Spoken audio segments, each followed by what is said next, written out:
শুভ সন্ধ্যা বন্ধুরা। প্রথমে বাড়ির মন ভালো করার সদস্যদের শোভা দিয়ে আজকে ভিডিওটা শুরু করছি। আজ হচ্ছে শনিবার, আর আজ থেকেই ভাবলাম তোমাদের সাথে আমার ডেলি লাঞ্চ মেনুটা শেয়ার করব। তাই যেমন ভাবা তেমন কাজ।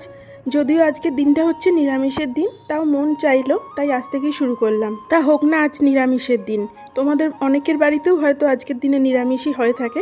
ছেলে আর বরমশাই দুজনাই খুবই ক্যামেরা শাই, তাই ভিডিওটা এভাবেই শেয়ার করলাম। যাই হোক, আজকে অনেক বকবক করে ফেললাম।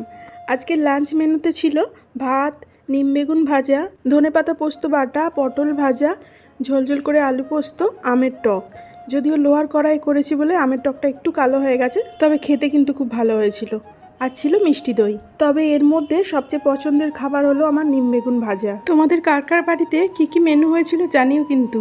এদিকে যেহেতু সন্ধ্যা হয়ে গেছে, তাই সন্ধ্যের টিফিনটাও শেয়ার করলাম। আজকে বানিয়েছিলাম দই বড়া। তাহলে আজকের মতো আসি, বাই।